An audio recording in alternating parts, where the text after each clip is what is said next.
નમસ્કાર મિત્રો, હું નરેન્દ્ર પરમાર એડવોકેટ.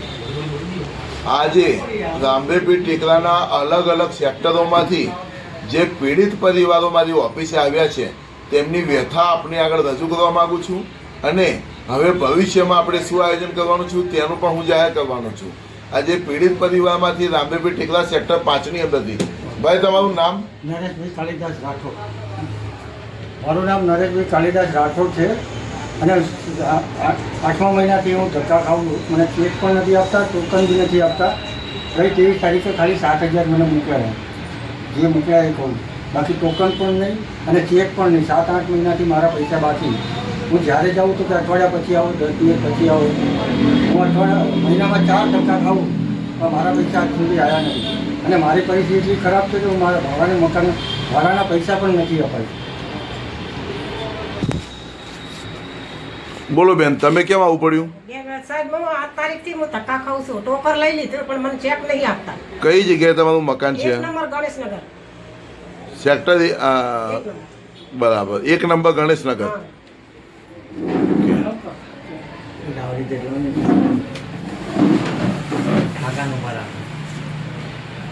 દાદા, તમે ક્યાંથી આવ્યા? હું પાલનપુરથી આવ્યો સાહેબ. તો રામાપીરના ટેકરામાં મકાન હતું તમારું? રામાપીરના ટેકરામાં મારા 2 મકાન હતા, બરાબર. એટલે એક કે ચેકે 2 વખત આવ્યો ને તો 2 વખત પાછો મોકલ્યો. પહેલા મહિનામાં આવ્યો, બીજા મહિનામાં આવ્યો અને આ 3જા મહિનામાં આવ્યો. હવે 3જા મહિનામાં મારે આટલા સુધી આવવું પડ્યું. એટલે અત્યારે ક્યાં બિલ્ડરની ઓફિસે જઈને આવ્યા તમે?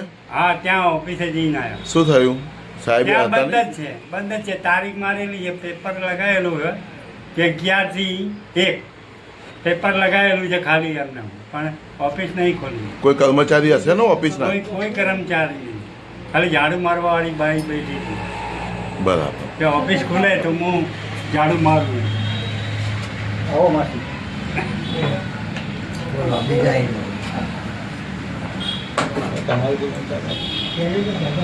મિત્રો, આજે આ માજી ચાલી પણ નથી શકતા છતાં મારી ઓફિસે આવવું પડ્યું તેઓની વ્યથા લઈને. બોલો બેન, તમારું નામ? મારું નામ કાંતાબેન કાંતિલાલ પરમાર. તમારે અહીંયા સુધી કેમ આવવું પડ્યું? અને સાહેબ મને 5 દિવસથી ધક્કા ખવડાવવા અને પરમ દિવસે ટોકર આપ્યા પણ 5 દિવસથી કોઈ જવાબ જ આપતા નથી. કેવો ટોકન? ચેકનું આપતો મતલબ એટલે તમારા મકાનના ભાડાના ચેક લેવા માટે ટોકન લેવા જવાનું. ટોકન લેવા કેટલા કે જવાનું? એ 9 વાગે, સવારે 9 વાગે, સવારે 7 વાગે પબ્લિક ત્યાં ગાડી ઊભી રહે અને સવારે લગભગ 11-11:30 લોકો ટોકન આપે. એમાં 20 ટોકન આપે, 20 જણાને ચેક આપે ને બીજાના ભાઈ બાકીના કે તમે ઘરે જાઓ. એક બાજુ બંધ. હા, 20 ચેક આપે છે રોજના. અને અત્યારે 3 દિવસથી તો મને એટલે આમની હકીકતની તકલીફ શું છે? અત્યારે તકલીફ એવું છે કે શુક્રવારથી આ લોકોની ઓફિસ ખુલી નથી.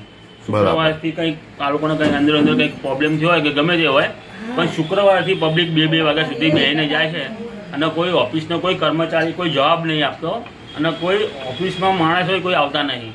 આગળ અમે કોને રજૂઆત કરીએ? કોઈ રજૂઆત જ સાંભળતા નહીં અમારી.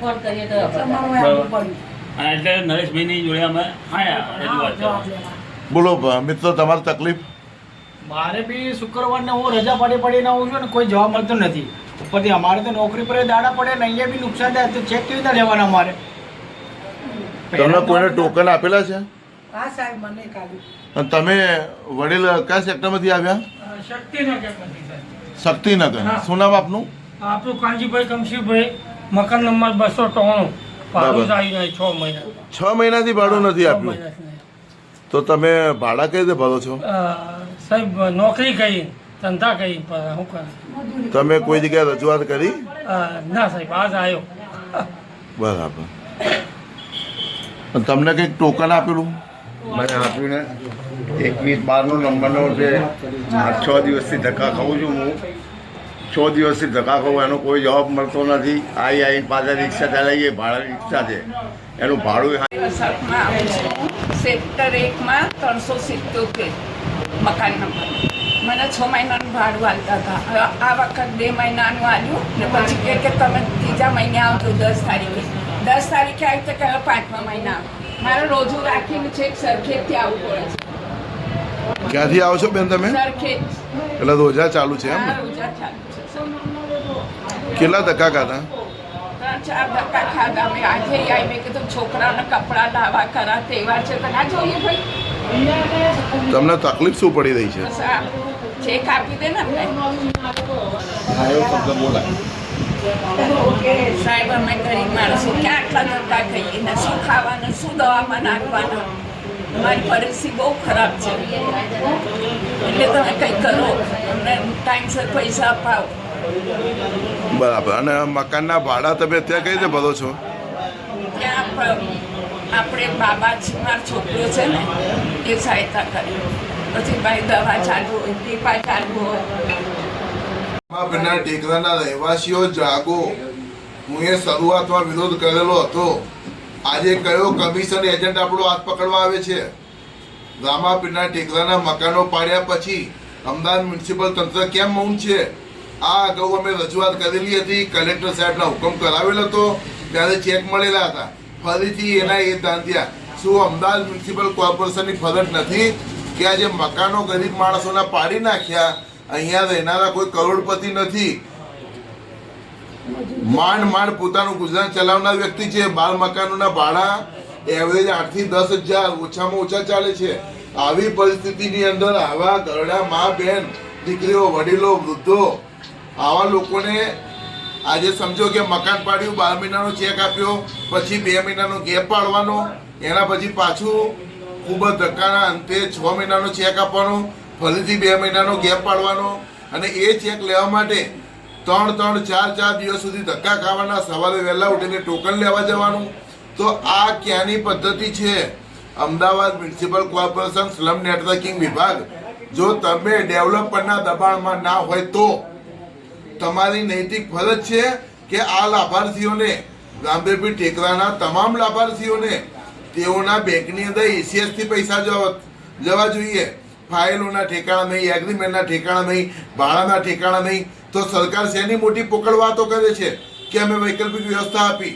PPP પોલિસીમાં વૈકલ્પિક વ્યવસ્થા આપવાની જોગવાઈ હતી, છતાં પણ તમે ભાડાના ચેક આપ્યા, વિશ્વાસ આપ્યો કે નિયમિત અમે ભાડાના ચેક આપીશું તમારી ઉપર, મ્યુનિસિપલ કોર્પોરેશન ઉપર વિશ્વાસ રાખીને, અને અમારા ત્યાંના દોગલા માણસો કમિશન એજન્ટો ઉપર વિશ્વાસ રાખીને આજે આ ગરીબ પ્રજા રખડતી થઈ ગઈ છે. માટે હું રામદેવપીર ટેકરાના તમામ રહેવાસીઓને કહું છું, આજે આમનો વારો, કાલે તમારો વારો. માટે થઈ જાઓ તૈયાર. ટૂંક સમયની અંદર આપણે મોટા આંદોલનની તૈયારીમાં છીએ. અને અમદાવાદ મ્યુનિસિપલ કોર્પોરેશનને જણાવું છું કે મને કોઈ આંદોલનમાં રસ નથી. જાણી જોઈને આંદોલનમાં ઉતારશો નહીં, કારણ કે તમારું ભ્રષ્ટાચાર એક બાજુ રહ્યું, ભ્રષ્ટાચારમાં તો નિરાકરણ નથી લાવ્યા, અને આ ગરીબ માણસોના ભાડા પણ ખાઈ જવા છે. ઉઠો, જાગો અને આપણા હક અધિકાર માટે લડો. જય ભીમ, નમો બુદ્ધાય.